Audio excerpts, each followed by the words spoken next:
O Evangelho segundo o Espiritismo, capítulo 5. Bem-aventurados os aflitos. Temas abordados: justiça das aflições, causas atuais das aflições, causas anteriores das aflições, esquecimento do passado, motivos de resignação, o suicídio e a loucura, instruções dos espíritos, bem e mal sofrer, instruções dos espíritos, o mal e o remédio.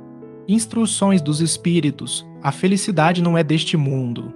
Instruções dos espíritos, perda de pessoas amadas. Mortes prematuras. Instruções dos espíritos, se fosse um homem de bem, teria morrido. Instruções dos espíritos, os tormentos voluntários. Instruções dos espíritos, a desgraça real. Instruções dos espíritos, a melancolia. Instruções dos espíritos, provas voluntárias. O verdadeiro cilício. Instruções dos espíritos, dever-se-á por termo as provas do próximo. Instruções dos espíritos, será lícito abreviar a vida de um doente que sofra sem esperança de cura? Instruções dos espíritos, sacrifício da própria vida. Instruções dos espíritos, proveito dos sofrimentos para outrem. Bem-aventurados os que choram, pois que serão consolados. Bem-aventurados os famintos e os sequiosos de justiça, pois que serão saciados. Bem-aventurados os que sofrem perseguição pela justiça, pois que é deles o reino dos céus. Mateus, capítulo 5, versículos 4, 6 e 10. 2. Bem-aventurados vós, que sois pobres, porque vosso é o reino dos céus. Bem-aventurados vós, que agora tendes fome, porque sereis saciados. Ditosos sois vós que agora chorais, porque rireis. Lucas, capítulo 6, versículos 20 e 21. Mas ai de vós, ricos, que tendes no mundo a vossa consolação. Ai de vós que estáis saciados, porque tereis fome. Ai de vós que agora rides, porque sereis constrangidos a gemer e a chorar. Lucas, capítulo 6, versículos 24 e 25. Justiça das aflições. 3. Somente na vida futura podem efetivar-se as compensações que Jesus promete aos aflitos da terra. Sem a certeza do futuro, estas máximas seriam um contrassenso, mais ainda, seriam um engodo.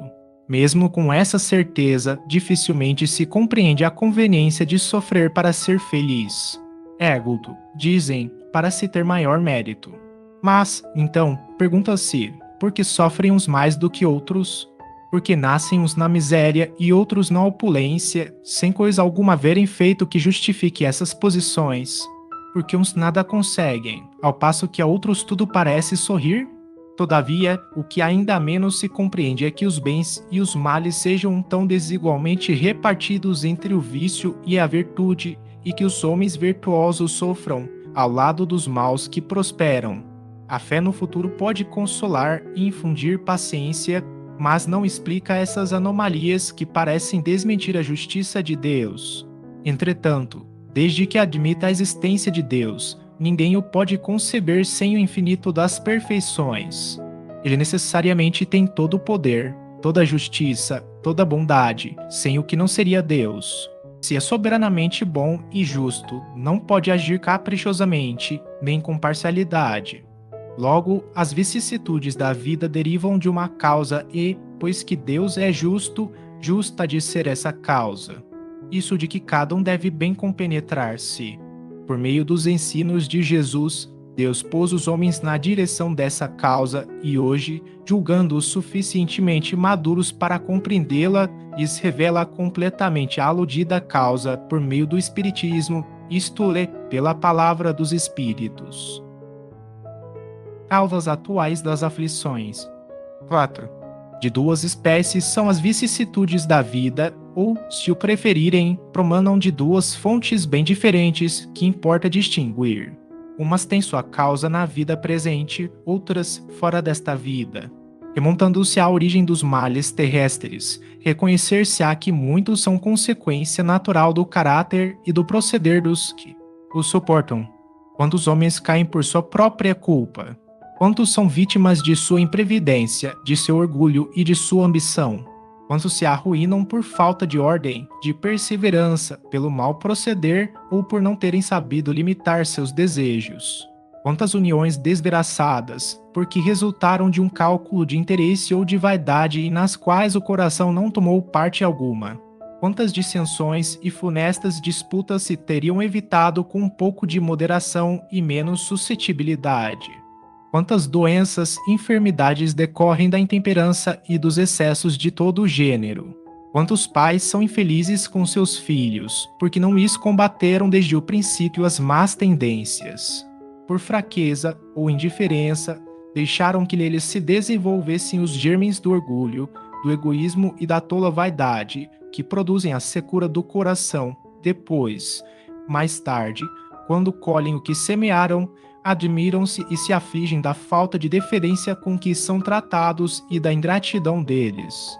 Interroguem friamente suas consciências todos os que são feridos no coração pelas vicissitudes e decepções da vida, remontem passo a passo à origem dos males que os torturam e verifiquem em si as mais das vezes.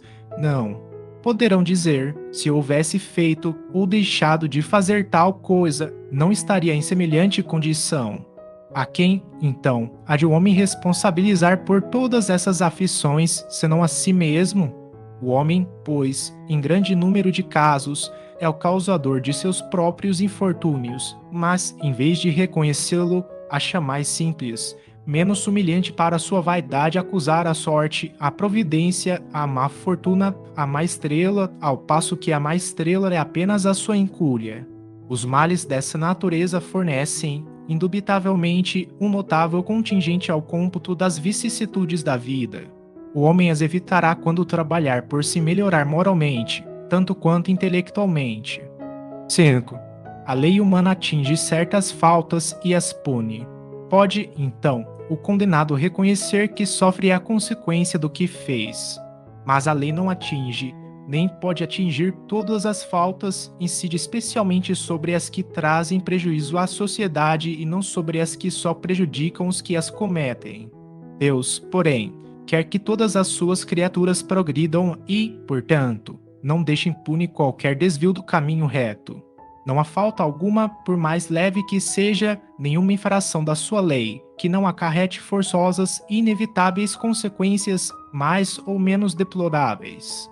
Daí se segue que, nas pequenas coisas como nas grandes, o homem é sempre punido por aquilo em que pecou. Os sofrimentos que decorrem do pecado são-lhe uma advertência de que procedeu mal. Dão-lhe experiência, fazem-lhe sentir a diferença existente entre o bem e o mal e a necessidade de se melhorar para, de futuro, evitar o que lhe originou uma fonte de amarguras, sem o que motivo não haveria para que se emendasse. Confiante na impunidade, retardaria seu avanço e, consequentemente, a sua felicidade futura. Entretanto, a experiência, algumas vezes, chega um pouco tarde, quando a vida já foi desperdiçada e turbada, quando as forças já estão gastas e sem remédio mal. Põe-se então o homem a dizer: se no começo dos meus dias eu soubera o que sei hoje, quantos passos em falso teria evitado? Se houvesse de recomeçar, conduzir-me-ia de outra maneira. No entanto, já não há mais tempo. Como o obreiro preguiçoso que diz, perdi o meu dia, também ele diz, perdi a minha vida. Contudo, assim como para o obreiro o sol se levanta no dia seguinte, permitindo-lhe neste reparar o tempo perdido, também para o homem, após a noite do túmulo, brilhará o sol de uma nova vida, em que será possível aproveitar a experiência do passado e suas boas resoluções para o futuro. Causas anteriores das aflições. 6. Mas se há males nesta vida cuja causa primária é o homem, outros há também aos quais, pelo menos na aparência, ele é completamente estranho e que parecem atingi-lo como por fatalidade. Tal, por exemplo, a perda de entes queridos e a dos que são o amparo da família. Tais, ainda, os acidentes que nenhuma previsão poderia impedir, os reveses da fortuna, que frustram todas as precauções aconselhadas pela prudência, os flagelos naturais, as enfermidades de nascença, sobretudo as que tiram a tantos infelizes os meios de ganhar a vida pelo trabalho, as deformidades, a idiotia, o cretinismo, etc. Os que nascem nessas condições certamente nada hão feito na existência atual para merecer, sem compensação, tão triste sorte que não podiam evitar, que são impotentes para mudar por si mesmos e que os põe à mercê da comiseração pública. Porque, pois, seres tão desgraçados, enquanto ao lado deles, sob o mesmo teto, na mesma família, outros são favorecidos de todos os modos?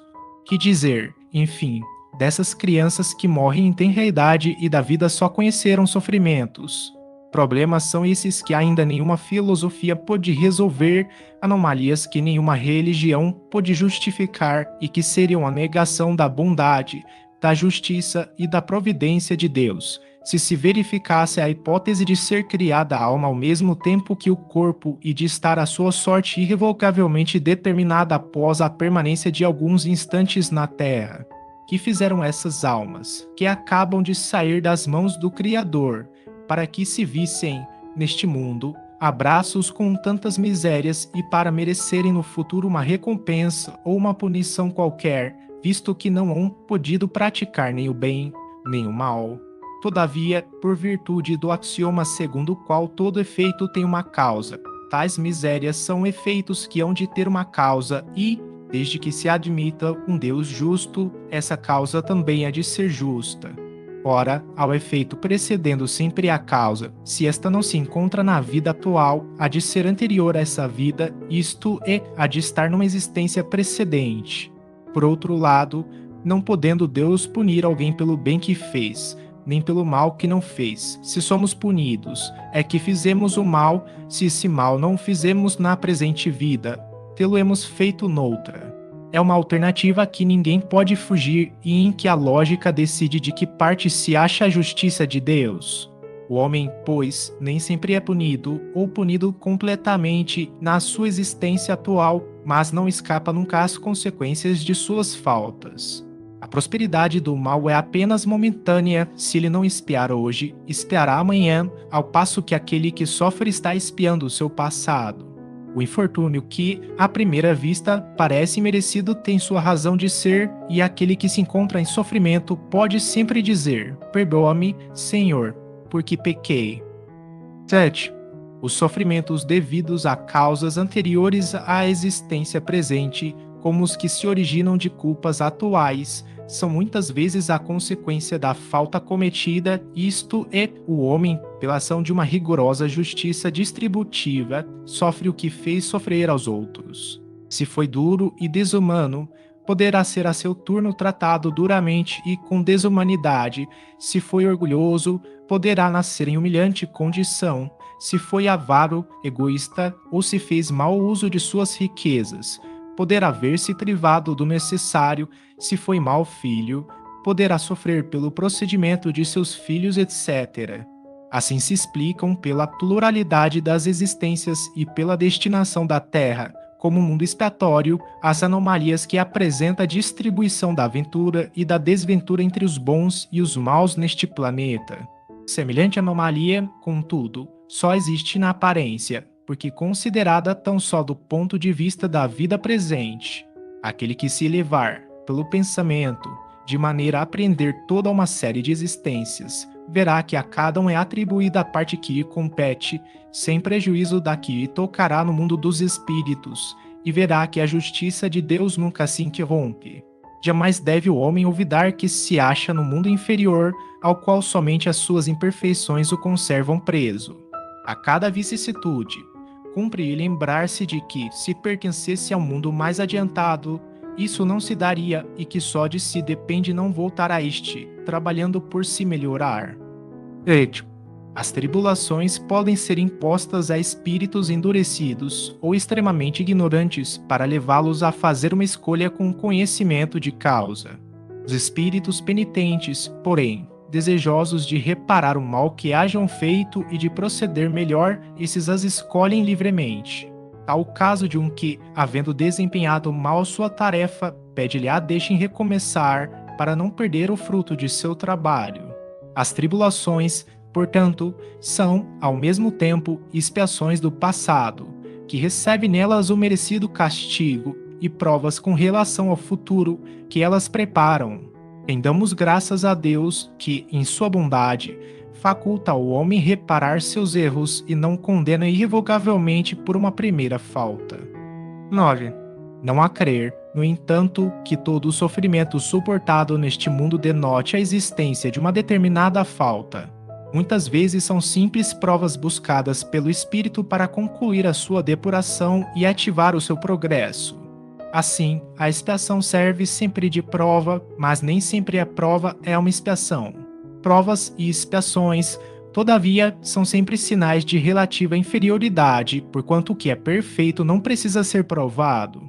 Pode, pois, um espírito haver chegado a certo grau de elevação e, nada obstante, desejoso de adiantar-se mais, solicitar uma missão, uma tarefa a executar, pela qual tanto mais recompensado será se sair vitorioso, quanto mais rude haja sido a luta. Tais são, especialmente, essas pessoas de instintos naturalmente bons, de alma elevada, de nobres sentimentos inatos, que parece nada de mal haverem trazido de suas precedentes existências e que sofrem com resignação toda cristã as maiores dores, somente pedindo a Deus que as possam suportar sem murmurar. Pode-se, ao contrário, considerar como expiações as aflições que provocam queixas e impelem o homem à revolta contra Deus. Sem dúvida, o sofrimento que não provoca queixumes pode ser uma expiação, mas é indício de que foi buscada voluntariamente antes que imposta e constitui prova de forte resolução, o que é sinal de progresso. Os espíritos não podem aspirar à completa felicidade, até que não se tenham tornado puros. Qualquer mácula lhes interdita a entrada nos mundos ditosos. São como os passageiros de um navio onde há pestosos, aos quais se veda o acesso à cidade a que aportem, até que se hajam expurgado. Mediante as diversas existências corpóreas é que os espíritos se vão expungindo, pouco a pouco, de suas imperfeições. As provações da vida os fazem adiantar-se quando bem suportadas. Como expiações, elas apagam as faltas e purificam. São o remédio que limpa as chagas e cura o doente. Quanto mais grave é o mal, tanto mais enérgico deve ser o remédio. Aquele, pois, que muito sofre deve reconhecer que muito tinha a expiar e deve regozijar-se à ideia da sua próxima cura. Dele depende, pela resignação, tornar proveitoso o seu sofrimento e não estragar o fruto com as suas impaciências, visto que, do contrário, terá de recomeçar. Esquecimento do passado. Em vão se objeta que o esquecimento constitui obstáculo a que se possa aproveitar da experiência de vidas anteriores. Havendo Deus entendido de lançar um véu sobre o passado, é que há nisso vantagem. Com efeito, a lembrança traria gravíssimos inconvenientes. Poderia, em certos casos, humilhar-nos singularmente ou, então, exaltar-nos o orgulho e, assim, entravar o nosso livre-arbítrio. Em todas as circunstâncias, acarretaria inevitável perturbação nas relações sociais. Frequentemente, o espírito renasce no mesmo meio em que já viveu, estabelecendo de novo relações com as mesmas pessoas, a fim de reparar o mal que lhes haja feito. Se reconhecesse nelas as a quem odiara, quiçá o ódio se lhe despertaria outra vez no íntimo. De todo modo, ele se sentiria humilhado em presença daquelas a quem houvesse ofendido. Para nos melhorarmos, outorgou-nos Deus, precisamente, o de que necessitamos e nos basta, a voz da consciência e as tendências instintivas. Priva-nos do que nos seria prejudicial. Ao nascer, traz o homem consigo o que adquiriu, nasce qual se fez, em cada existência tem um novo ponto de partida. Pouco lhe importa saber o que foi antes, se se vê punido, é que praticou o mal. Suas atuais tendências más indicam que resta corrigir em si próprio e é nisso que deve concentrar-se toda a sua atenção, porquanto, daquilo de que se haja corrigido completamente, nenhum traço mais conservará. As boas resoluções que tomou são a voz da consciência, advertindo do que é bem e do que é mal e dando-lhe forças para resistir às tentações. Aliás, o esquecimento ocorre apenas durante a vida corpórea. Volvendo à vida espiritual, readquire o espírito a lembrança do passado. Nada mais há, portanto, do que uma interrupção temporária semelhante à que se dá na vida terrestre durante o sono, a qual não obsta que, no dia seguinte, nos recordemos do que tenhamos feito na véspera e nos dias precedentes. E não é somente após a morte que o espírito recobra a lembrança do passado. Pode dizer-se que jamais a perde, pois que, como a experiência o demonstra, mesmo encarnado, adormecido o corpo, ocasião em que goza de certa liberdade, o espírito tem consciência de seus atos anteriores, sabe por que sofre e que sofre com justiça. A lembrança unicamente se apaga no curso da vida exterior, da vida de relação, mas na falta de uma recordação exata que poderia ser penosa e prejudicá-lo nas suas relações sociais. Forças novas saure ele nesses instantes de emancipação da alma, se os sabe aproveitar. Motivos de resignação. 12. Por estas palavras, bem-aventurados os aflitos, pois que serão consolados. Jesus aponta a compensação que hão de ter os que sofrem e a resignação que leva o padecente a bendizer do sofrimento, como prelúdio da cura. Também podem essas palavras ser traduzidas assim: deveis considerar-vos felizes por sofrerdes, visto que as dores deste mundo são pagamento da dívida que as vossas passadas faltas vos fizeram contrair, suportadas pacientemente na terra. Essas dores vos poupam séculos de sofrimentos na vida futura. Deveis, pois, sentir-vos felizes por reduzir Deus a vossa dívida, permitindo que a saldeis agora, o que vos garantirá a tranquilidade no porvir. O homem que sofre assemelha-se a um devedor de avultada soma, a quem o credor diz: se me pagares hoje mesmo a 100ª parte do teu débito, quitar-te-ei do restante e ficarás livre. Se o não fizeres, atormentar-te-ei até que pagues a última parcela. Não se sentiria feliz o devedor por suportar toda espécie de privações para se libertar, pagando apenas a 100ª parte do que deve? Em vez de se queixar do seu credor, não me ficará agradecido? Tal o sentido das palavras: bem-aventurados os aflitos, pois que serão consolados. São ditosos porque se quitam e porque, depois de se haverem quitado, estarão livres. Se, porém, o homem, ao quitar-se de um lado e endivida-se de outro, jamais poderá alcançar a sua libertação. Ora, cada nova falta aumenta a dívida, porquanto nenhuma há, qualquer que ela seja, que não acarrete forçosa e inevitavelmente uma punição. Se não for hoje, será amanhã; se não for na vida atual, será noutra. Entre essas faltas, cumpre se coloque na primeira fiada a carência de submissão à vontade de Deus. Logo, se murmurarmos nas aflições, se não as aceitarmos com resignação e como algo que devemos ter merecido, se acusarmos a Deus de ser injusto, nova dívida contraímos, que nos faz perder o fruto que devíamos colher do sofrimento. É por isso que teremos de recomeçar absolutamente como se a um credor que nos atormente pagássemos uma cota e a tomássemos de novo por empréstimo. Ao entrar no mundo dos espíritos, o homem ainda está como operário que comparece no dia do pagamento. A uns dirá o Senhor: aqui tens a paga dos teus dias de trabalho; a outros, aos venturosos da terra, aos que hajam vivido na ociosidade, que tiverem feito consistir a sua felicidade nas satisfações do amor próprio e nos gozos mundanos. Nada vos toca, pois que recebestes na terra o vosso salário. E de recomeçai a tarefa. 13. O homem pode suavizar ou aumentar o amargor de suas provas, conforme o modo por que encare a vida terrena. Tanto mais sofre ele, quanto mais longa se lhe afigura a duração do sofrimento. Ora, aquele que a encara pelo prisma da vida espiritual apanha, num golpe de vista, a vida corpórea.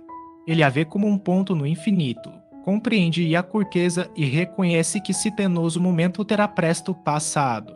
A certeza de um próximo futuro mais ditoso sustenta e anima e, longe de se queixar, agradece ao céu as dores que o fazem avançar.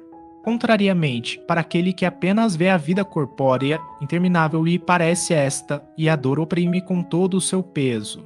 Daquela maneira de considerar a vida, resulta ser diminuída a importância das coisas deste mundo, e sentir-se compelido o homem a moderar seus desejos, a contentar-se com a sua posição, sem invejar a dos outros, a receber atenuada a impressão dos reveses e das decepções que experimente. Daí tira-lhe uma calma e uma resignação tão úteis à saúde do corpo quanto à da alma, ao passo que, com a inveja, o ciúme e a ambição, voluntariamente se condena à tortura e aumenta as misérias e as angústias da sua curta existência. O suicídio e a loucura. 14. A calma e a resignação auridas da maneira de considerar a vida terrestre e da confiança no futuro dão ao espírito uma serenidade que é o melhor preservativo contra a loucura e o suicídio. Um efeito, é certo que a maioria dos casos de loucura se deve à comoção produzida pelas vicissitudes que o homem não tem a coragem de suportar.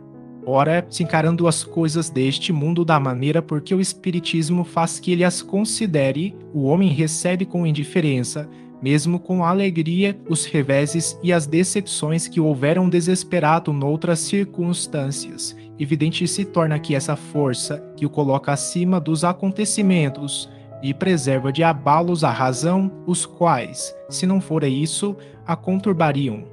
15. O mesmo ocorre com o suicídio. Postos de lados que se dão em estado de embriaguez e de loucura, aos quais se pode chamar de inconscientes, é incontestável que tem eles sempre por causa um descontentamento, quaisquer que sejam os motivos particulares que se apontem. Ora, aquele que está certo de que só é desventurado por um dia e que melhores serão os dias que hão de vir, enche-se facilmente de paciência. Só se desespera quando nenhum termo divisa para os seus sofrimentos. E é a vida humana, com relação à eternidade, senão bem menos que um dia. Mas para o que não crê na eternidade e julga que com a vida tudo se acaba, se os infortúnios e as aflições o acabrunham, unicamente na morte vê uma solução para suas amarguras. Nada esperando, acha muito natural, muito lógico mesmo abreviar pelo suicídio as suas misérias. 16. A incredulidade, as simples dúvidas sobre o futuro, as ideias materialistas, numa palavra, são os maiores incitantes ao suicídio, ocasionam a covardia moral. Quando homens de ciência, apoiados na autoridade do seu saber, se esforçam por provar aos que os ouvem ou leem que estes nada têm a esperar depois da morte, não estão de fato levando-os a deduzir que, se são desgraçados, coisa melhor não lhes resta senão se matarem? E isso poderiam dizer para desviá-los dessa consequência? Que compensação lhes podem oferecer? Que esperança lhes podem dar? Nenhuma, a não ser o nada. Daí se deve concluir que se o nada é o único remédio heróico, a única perspectiva, mais vale buscá-lo imediatamente e não mais tarde, para sofrer por menos tempo. A propagação das doutrinas materialistas e, pois, o veneno que inocula a ideia do suicídio na maioria dos que se suicidam, e os que se constituem apóstolos de semelhantes doutrinas assumem tremenda responsabilidade. Com o espiritismo, tornada impossível a dúvida, muda o aspecto da vida. O crente sabe que a existência se prolonga indefinidamente para lá do túmulo, mas em condições muito diversas, donde a paciência e a resignação que o afastam muito naturalmente de pensar no suicídio, donde, em suma, a coragem moral. 17. O Espiritismo ainda produz, sob esse aspecto, outro resultado igualmente positivo e talvez mais decisivo. Apresenta-nos os próprios suicidas a informar-nos da situação desgraçada em que se encontram e a provar que ninguém viola impunemente a lei de Deus, que proíbe ao homem encurtar a sua vida. Entre os suicidas, alguns a cujos sofrimentos, nem por serem temporários e não eternos, não são menos terríveis e de natureza a fazer refletir os que porventura pensam em daqui sair antes que Deus o haja ordenado. O espírita tem, assim, vários motivos a contrapor à ideia do suicídio, a certeza de uma vida futura em que, sábio ele, será tanto mais ditoso, quanto mais inditoso e resignado haja sido na terra, a certeza de que, abreviando seus dias, chega, precisamente, a resultado oposto ao que esperava, que se liberta de um mal para incorrer num mal pior, mais longo e mais terrível, que se engana, imaginando que, com matar-se, vai mais depressa para o céu, que o suicídio é um obstáculo a que no outro mundo ele se reúna aos que foram objeto de suas afeições e aos quais esperava encontrar, donde a consequência de que o suicídio, só lhe trazendo decepções, é contrário aos seus próprios interesses. Por isso mesmo, considerável já é o número dos que têm sido, pelo Espiritismo, obstados de suicidar-se, podendo daí concluir-se que, quando todos os homens forem espíritas, deixará de haver suicídios conscientes. Comparando-se, então, os resultados que as doutrinas materialistas produzem com os que decorrem da doutrina espírita, somente do ponto de vista do suicídio, forçoso será reconhecer que, enquanto a lógica das primeiras a ele conduz, a da outra o evita, fato que a experiência confirma. Instruções dos Espíritos, bem e mal sofrer. 18.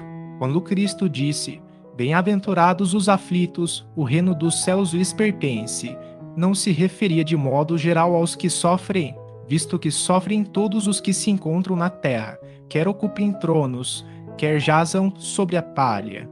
Mas poucos sofrem bem, poucos compreendem que somente as provas bem suportadas podem conduzi-los ao reino de Deus. O desânimo é uma falta. Deus vos recusa consolações, desde que vos falte coragem. A prece é um apoio para a alma, contudo, não basta, é preciso tenha por base uma fé viva na bondade de Deus. Ele já muitas vezes vos disse que não coloca fardos pesados em ombros fracos. O fardo é proporcionado às forças, como a recompensa será a resignação e a coragem. Mais opulenta será a recompensa do que penosa aflição. Cumpre, porém, merecê-la, e é para isso que a vida se apresenta cheia de tribulações. O militar que não é mandado para as linhas de fogo fica descontente, porque o repouso no campo nenhuma ascensão de posto lhe faculta. Sede, pois, como militar, e não desejeis um repouso em que o vosso corpo se enervaria e se entorpeceria a vossa alma. Alegrai-vos quando Deus vos enviar para a luta. Não consiste esta no fogo da batalha, mas nos amargores da vida em que, às vezes, de mais coragem se há mister do que num combate sangrento, porquanto não é raro que aquele que se mantém firme em presença do inimigo fraqueje nas tenazes de uma pena moral. Nenhuma recompensa obtém o homem por essa espécie de coragem, mas Deus lhe reserva palmas de vitória e uma situação gloriosa.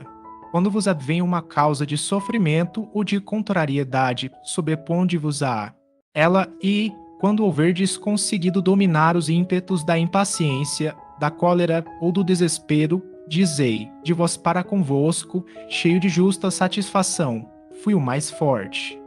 Bem-aventurados os aflitos pode então traduzir-se assim: bem-aventurados os que têm ocasião de provar sua fé, sua firmeza, sua perseverança e sua submissão à vontade de Deus, porque terão centuplicar a alegria que lhes falta na terra, porque depois do labor virá o repouso. Lacordaire, Havre, 1863. Instruções dos Espíritos, o mal e o remédio. 19. Será a terra um lugar de gozo, um paraíso de delícias? Já não ressoa mais aos vossos ouvidos a voz do profeta? Não proclamou ele que haveria prantos e ranger de dentes para os que nascessem nesse vale de dores? Esperai, pois, todos vós que aí viveis, causticantes lágrimas e amargo sofrer, e, por mais agudas e profundas sejam as vossas dores, volvei o olhar para o céu e bendizei o Senhor por ter querido experimentar-vos. Homens, dar-se-á não reconheçais o poder do vosso Senhor, senão quando ele vos haja curado as chagas do corpo e coroado de beatitude e ventura os vossos dias. Dar-se-á não reconheçais o seu amor, senão quando vos tenha adornado o corpo de todas as glórias e haja restituído o brilho e a brancura? Imitai aquele que vos foi dado para exemplo. Tendo chegado ao último grau da abjeção e da miséria, deitado sobre uma estrumeira, disse ele Jó a Deus: Senhor, conheci todos os deleites da opulência e me reduzistes à mais absoluta miséria. Obrigado, obrigado, meu Deus, por haverdes querido experimentar o vosso servo. Até quando os vossos olhares se deterão nos horizontes que a morte limita? Quando, afinal, vossa alma se decidirá a lançar-se para além dos limites de um túmulo, houvesse de chorar e sofrer a vida inteira, que seria isso, a par da eterna glória reservada ao que tenha sofrido a prova com fé, amor e resignação? Buscai consolações para os vossos males no porvir que Deus vos prepara e procurai a causa no passado. E vós, que mais sofreis, considerai-vos os afortunados da terra. Como desencarnados, quando paráveis no espaço, escolhestes as vossas provas, julgando-vos bastante fortes para suportar. Por que agora murmurar? Vós que pedistes a riqueza e a glória, queríeis sustentar luta com a tentação e vencê-la. Vós que pedistes para lutar de corpo e espírito contra o mal moral e físico, sabis que quanto mais forte fosse a prova, tanto mais gloriosa a vitória, e que, se triunfasseis, embora devesse o vosso corpo parar numa estrumeira, dele, ao morrer, se desprenderia uma alma de rutilante alvura e purificada pelo batismo da expiação e do sofrimento. Que remédio, então, prescrever aos atacados de obsessões cruéis e de cruciantes males? Só uma infalível, a fé, o apelo ao céu. Se, na maior acerbidade dos vossos sofrimentos, entoardes sinos ao Senhor, o anjo à vossa cabeceira, com a mão vos apontará o sinal da salvação e o lugar que um dia ocupareis. A fé é o remédio seguro do sofrimento, mostra sempre os horizontes do infinito diante dos quais se esvaem os poucos dias brumosos do presente. Não nos pergunteis, portanto, qual o remédio para curar tal úlcera ou tal chaga, para tal tentação ou tal prova. Lembrai-vos de que aquele que crê é forte pelo remédio da fé e que aquele que duvida um instante da sua eficácia é imediatamente punido, porque logo sente as pungitivas angústias da aflição. O Senhor pôs o seu selo em todos os que nele creem. O Cristo vos disse que com a fé se transportam montanhas, e eu vos digo que aquele que sofre e tem a fé por amparo ficará sob a sua égide e não mais sofrerá. Os momentos das mais fortes dores lhe serão as primeiras notas alegres da eternidade. Sua alma se desprenderá de tal maneira do corpo que, enquanto ele se estorcer em convulsões, ela planará nas regiões celestes, entoando, com os anjos, hinos de reconhecimento e de glória ao Senhor. Ditosos os que sofrem e choram.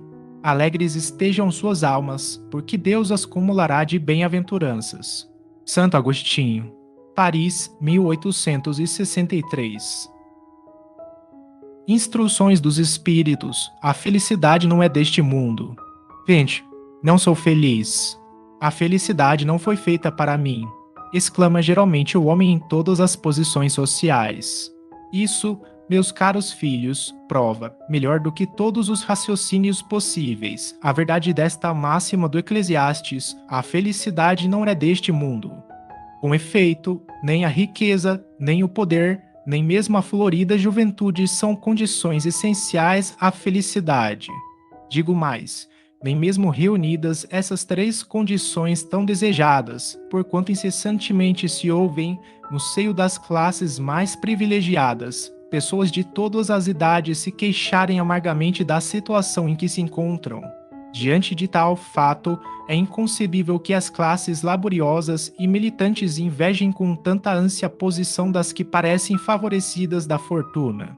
Neste mundo, por mais que faça, cada um tem a sua parte de labor e de miséria, sua cota de sofrimentos e de decepções, donde facilmente se chega à conclusão de que a terra é lugar de provas e de expiações.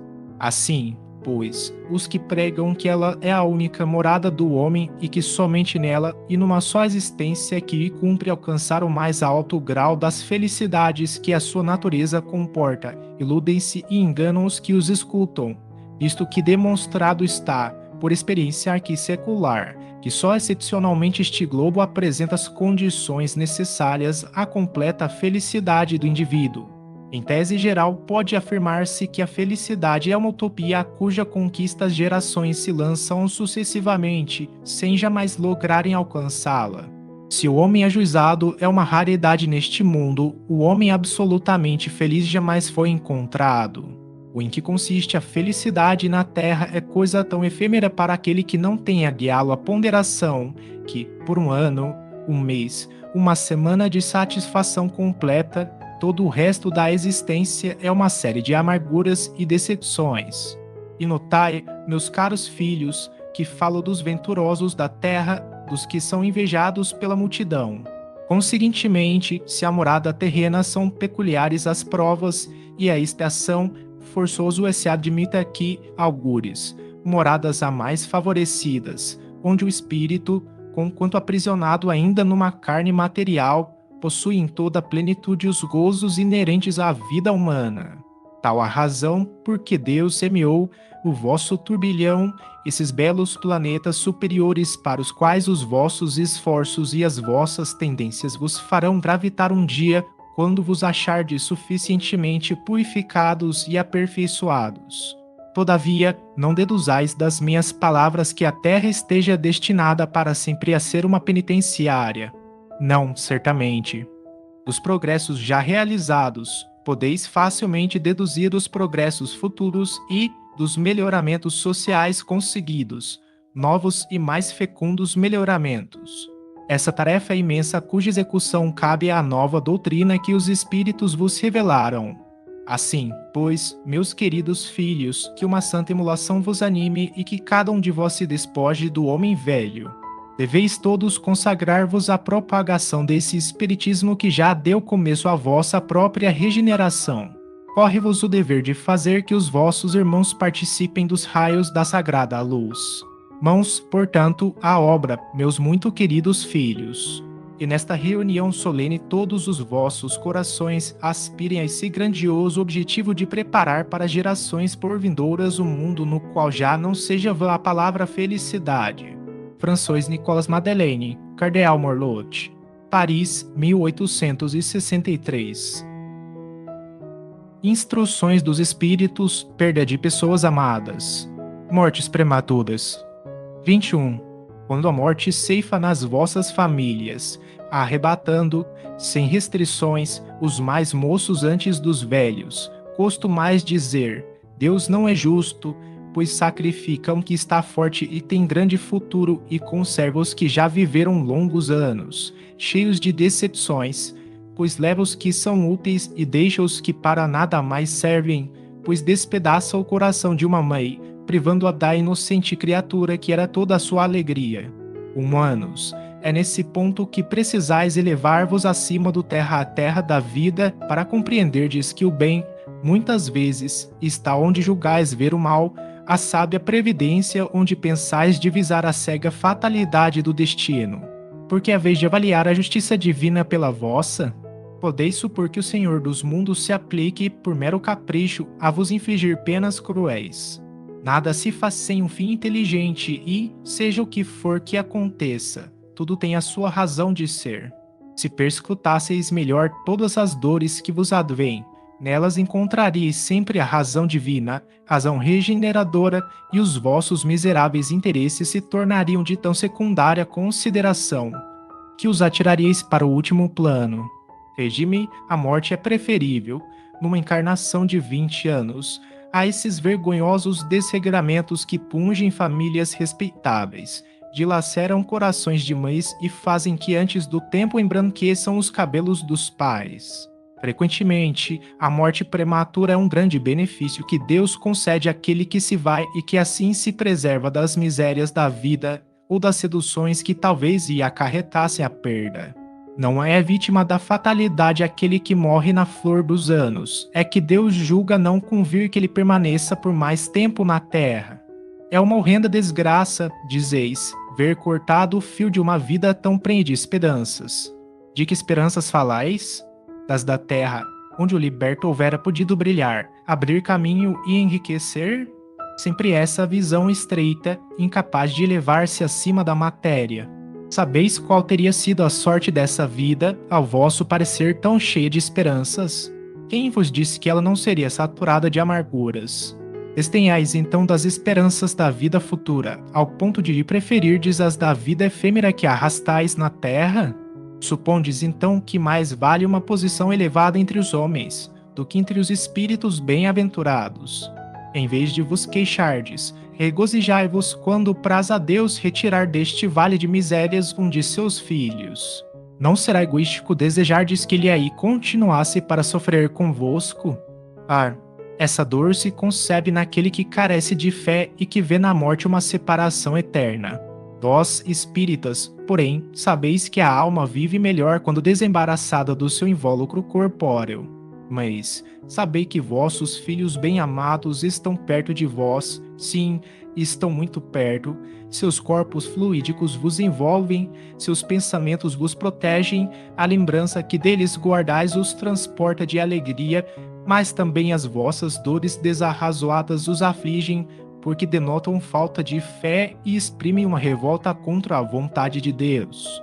Vós que compreendeis a vida espiritual, escutai as pulsações do vosso coração a chamar esses entes bem-amados e, se pedirdes a Deus que os abençoe, em vós sentireis fortes consolações, dessas que secam as lágrimas. Sentireis aspirações grandiosas que vos mostrarão por vir que o soberano Senhor prometeu.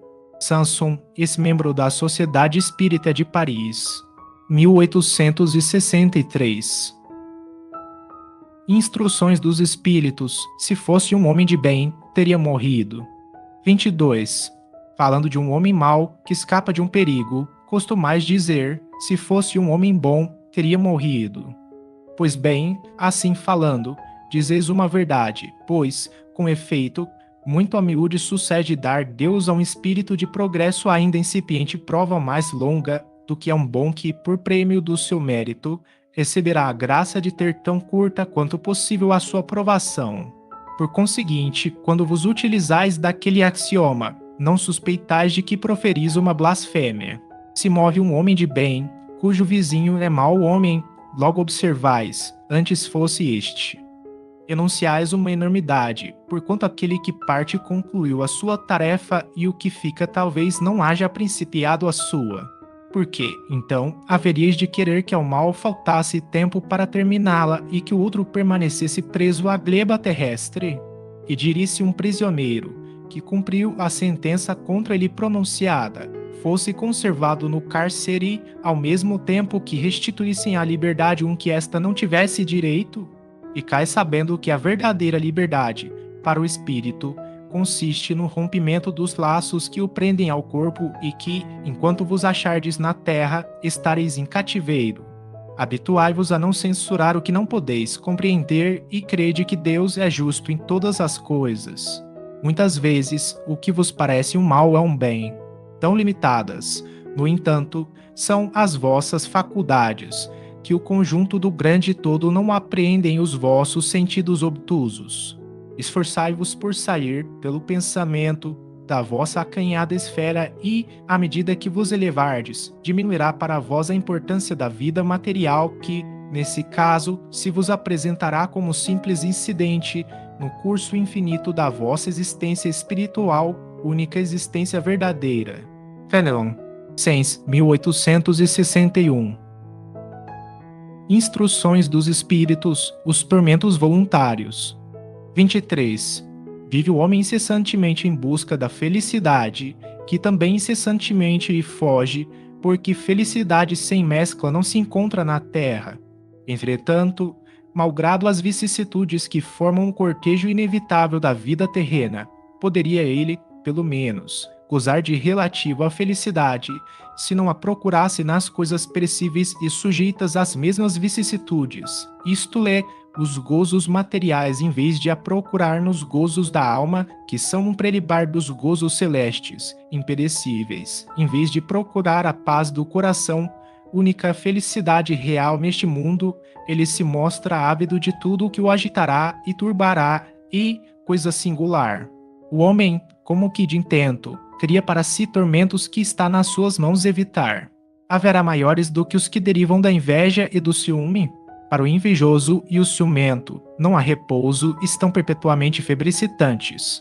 O que não tem e os outros possuem lhes causa insônias. Dão-lhes vertigem os êxitos de seus rivais. Toda a emulação, para eles, se resume em eclipsar os que lhes estão próximos. Toda a alegria em citar, os que se assemelham pela insensatez, a raiva do ciúme que os devora. Pobres insensatos, com efeito, que não imaginam sequer que, amanhã talvez, terão de largar todas essas frioleiras cuja cobiça lhes envenena a vida. Não é a eles, de certo, que se aplicam estas palavras: bem-aventurados os aflitos, pois que serão consolados, visto que as suas preocupações não são aquelas que têm no céu as compensações merecidas. E de tormentos, ao contrário, se poupa aquele que sabe contentar-se com o que tem, que nota sem inveja o que não possui, que não procura parecer mais do que é. Esse é sempre rico, porquanto se olha para baixo de si, e não para cima, vê sempre criaturas que têm menos do que ele. É calmo, porque não cria para si necessidades quiméricas. E não será uma felicidade a calma, em meio das tempestades da vida? Fénelon, Lyon, 1860. Instruções dos Espíritos, a desgraça real. 24. Toda a gente fala da desgraça, toda a gente já a sentiu e julga conhecer-lhe o caráter múltiplo. Venho eu dizer-vos que quase toda a gente se engana e que a desgraça real não é absolutamente o que os homens, isto é, os desgraçados, os supõem. Eles a veem na miséria, no fogão sem lume, no credor que ameaça, no berço de que o anjo sorridente desapareceu, nas lágrimas, no féretro que se acompanha de cabeça descoberta e com o coração despedaçado, na angústia da traição, na desnudação do orgulho que desejara envolver-se em púrpura e mal oculta sua nudez sob os andrajos da vaidade. A tudo isso e a muitas coisas mais se dá o nome de desgraça na linguagem humana. Sim, é desgraça para os que só veem o presente, a verdadeira desgraça, porém, está nas consequências de um fato mais do que no próprio fato. Dizem-me-se um acontecimento, considerado ditoso na ocasião, mas que acarreta consequências funestas, não é realmente mais desgraçado do que outro que a princípio causa viva contrariedade e acaba produzindo bem. Dizem-me-se a tempestade que vos arranca as árvores, mas que saneia o ar, dissipando os miasmas insalubres que causariam a morte, não é antes uma felicidade do que uma infelicidade. Para julgarmos de qualquer coisa, precisamos ver as consequências. Assim, para bem apreciarmos o que, em realidade, é ditoso ou inditoso para o homem, precisamos transportar-nos para além desta vida, porque é lá que as consequências se fazem sentir. Ora, tudo o que se chama infelicidade, segundo as acanhadas vistas humanas, cessa com a vida corporal e encontra a sua compensação na vida futura. Vou revelar-vos a infelicidade sob uma nova forma, sob a forma bela e florida que acolheis e desejais com todas as veras de vossas almas iludidas. A infelicidade é a alegria, é o prazer, é o tumulto, é a vagitação, é a satisfação louca da vaidade, que fazem calar a consciência, que comprimem a ação do pensamento, que atordoam o homem com relação ao seu futuro. A infelicidade é o ópio do esquecimento que ardentemente procurais conseguir. Esperai, vós que chorais.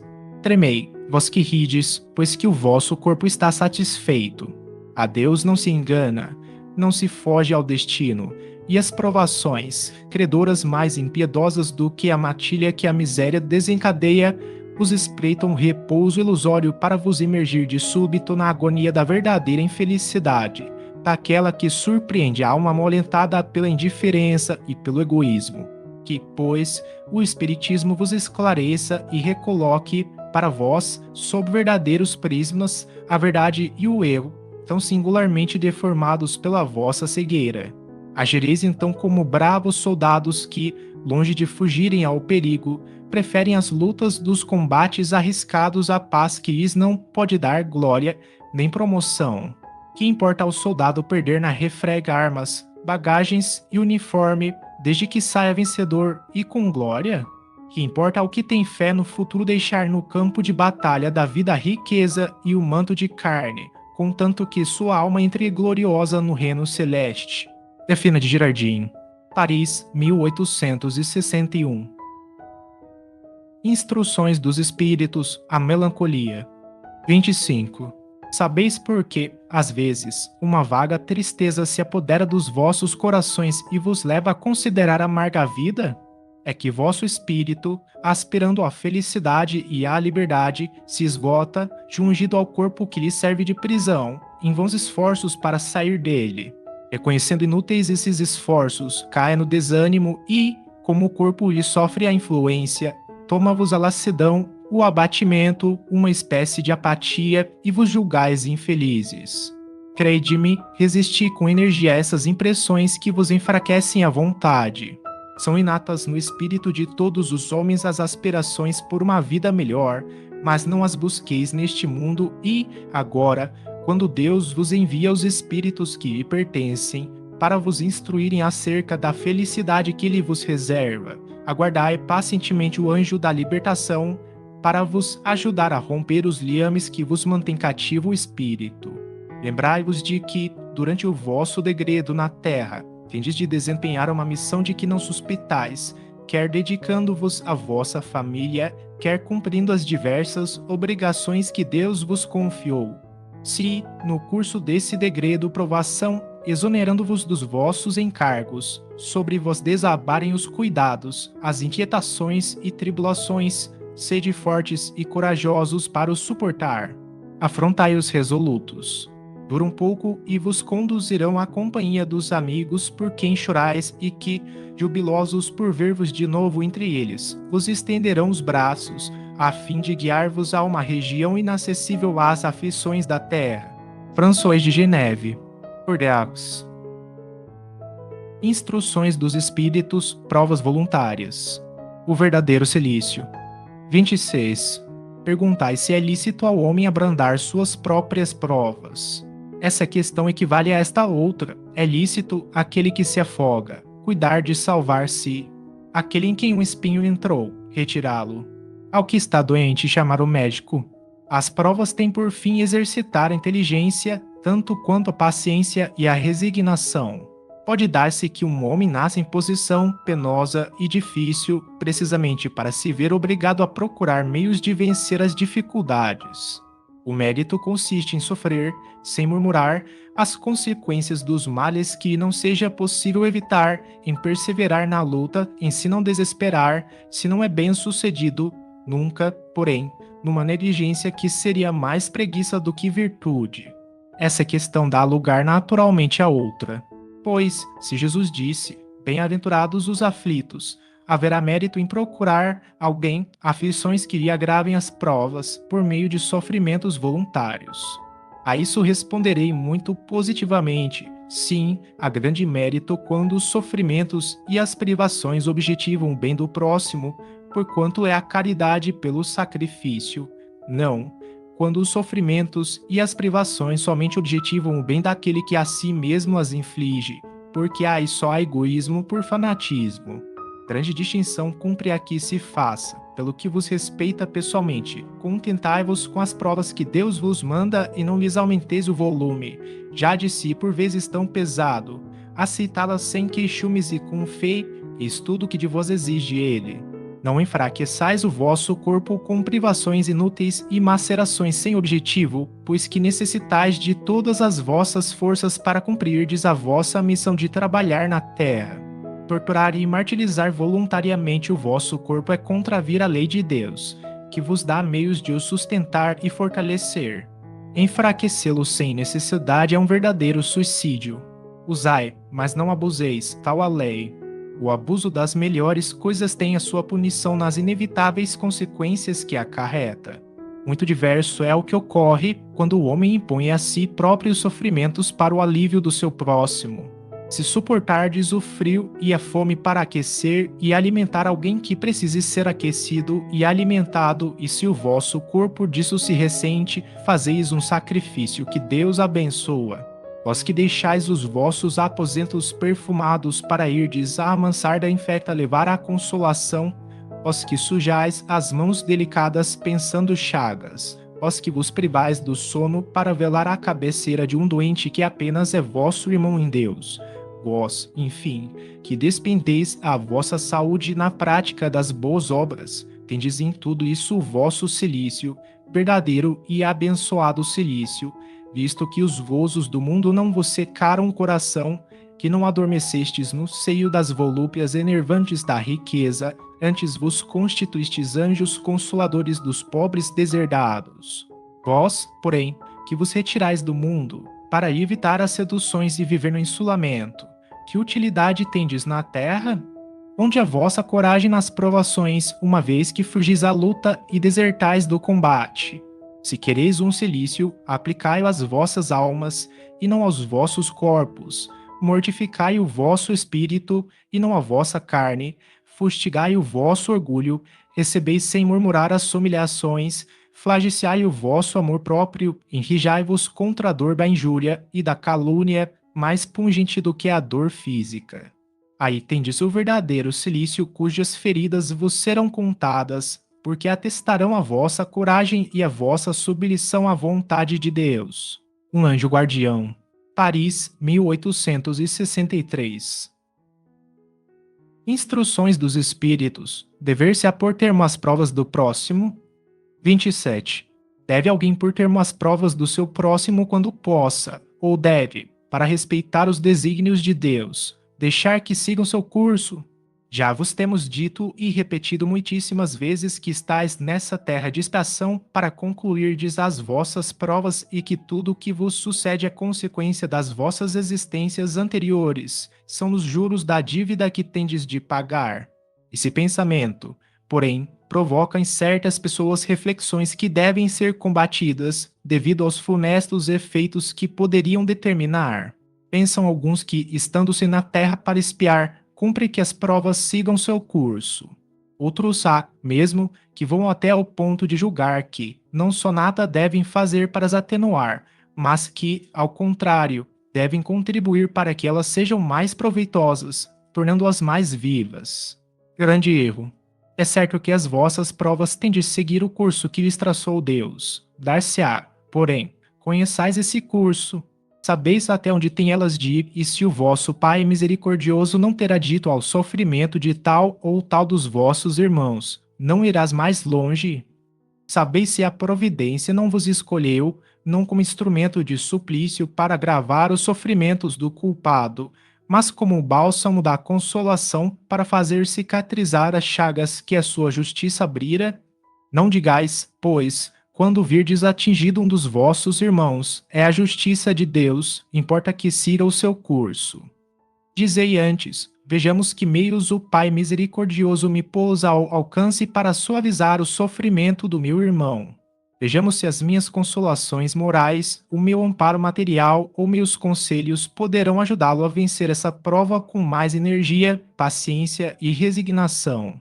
Vejamos mesmo se Deus não me pôs nas mãos os meios de fazer que cesse esse sofrimento, se não deu a mim, também como prova, como expiação talvez, deter o mal e substituí-lo pela paz.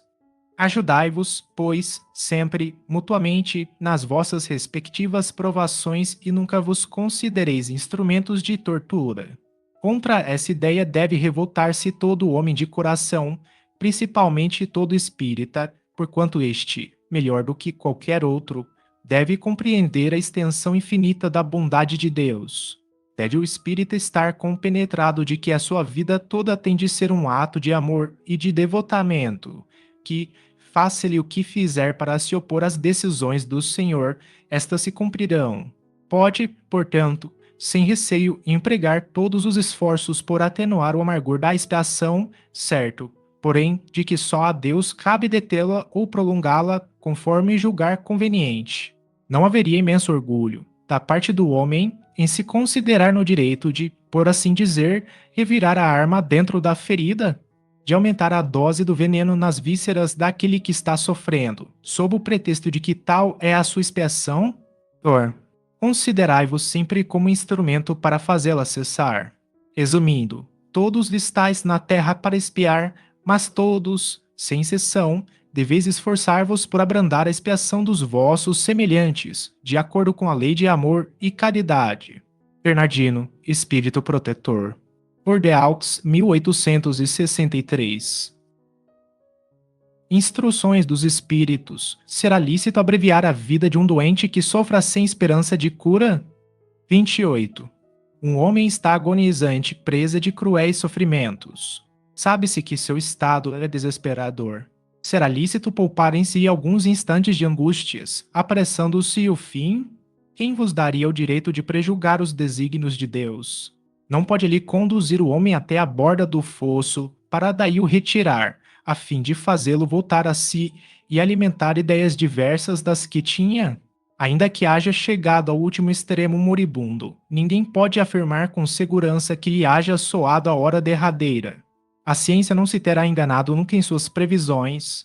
Sei bem haver casos que se podem, com razão, considerar desesperadores, mas, se não há nenhuma esperança fundada de um regresso definitivo à vida e à saúde, existe a possibilidade, atestada por inúmeros exemplos, de o doente, no momento mesmo de exalar o último suspiro, reanimar-se e recobrar por alguns instantes as faculdades. Pois bem, essa hora de graça, que é concedida, pode servir de grande importância. Desconheceis as reflexões que seu espírito poderá fazer nas convulsões da agonia e quantos tormentos lhe pode poupar um relâmpago de arrependimento. O materialista, que apenas vê o corpo e em nenhuma conta tem a alma, é inapto a compreender essas coisas. O espírita, porém, que já sabe o que se passa no além-túmulo, conhece o valor de um último pensamento. Minorai os derradeiros sofrimentos, quanto puderdes, mas guardai-vos de abreviar a vida, ainda que de um minuto, porque esse minuto pode evitar muitas lágrimas no futuro. São Luís, Paris, 1860. Instruções dos Espíritos, sacrifício da própria vida.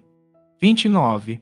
Aquele que se acha desgostoso da vida, mas que não quer extingui-la por suas próprias mãos, será culpado se procurar a morte num campo de batalha, com o propósito de tornar útil sua morte. Que o homem se mate ele próprio, ou faça que outrem o mate, seu propósito é sempre cortar o fio da existência. Há, por conseguinte, suicídio intencional, se não de fato. É ilusória a ideia de que sua morte servirá para alguma coisa, e isso não passa de pretexto para colorir o ato e escusá-lo aos seus próprios olhos. Se ele desejasse seriamente servir ao seu país, cuidaria de viver para defendê-lo, não procuraria morrer, pois que, morto, de nada mais lhe serviria. O verdadeiro devotamento consiste em não temer a morte, quando se trate de ser útil, em afrontar o perigo, em fazer, de antemão e sem pesar, o sacrifício da vida, se for necessário, mas buscar a morte com premeditada intenção, expondo-se a um perigo, ainda que para prestar serviço, anula o mérito da ação. São Luís, Paris, 1860. 30. Se um homem se expõe a um perigo iminente para salvar a vida a um de seus semelhantes, sabendo de antemão que sucumbirá, pode o seu ato ser considerado suicídio, desde que no ato não entre a intenção de buscar a morte, não a suicídio, e sim apenas devotamento e abnegação, embora também haja certeza de que morrerá. Mas quem pode ter essa certeza? Quem poderá dizer que a providência não reserva um inesperado meio de salvação para o momento mais crítico? Não poderia ela salvar mesmo aquele que se achasse diante da boca de um canhão? Pode muitas vezes dar-se que ela queira levar ao extremo limite a prova da resignação e, nesse caso, uma circunstância inopinada desvia o golpe fatal. São Luís, Paris, 1860. Instruções dos Espíritos, proveito dos sofrimentos para outrem. 31. Os que aceitam resignados os sofrimentos, por submissão à vontade de Deus e tendo em vista a felicidade futura, não trabalham somente em seu próprio benefício? Poderão tornar seus sofrimentos proveitosos a outrem? Podem esses sofrimentos ser de proveito para outrem, material e moralmente, materialmente se, pelo trabalho, pelas privações e pelos sacrifícios que tais criaturas se imponham, contribuem para o bem-estar material de seus semelhantes, moralmente, pelo exemplo que elas oferecem de sua submissão à vontade de Deus. Esse exemplo do poder da fé espírita pode induzir os desgraçados à resignação e salvá-los do desespero e de suas consequências funestas para o futuro. São os Paris, 1860.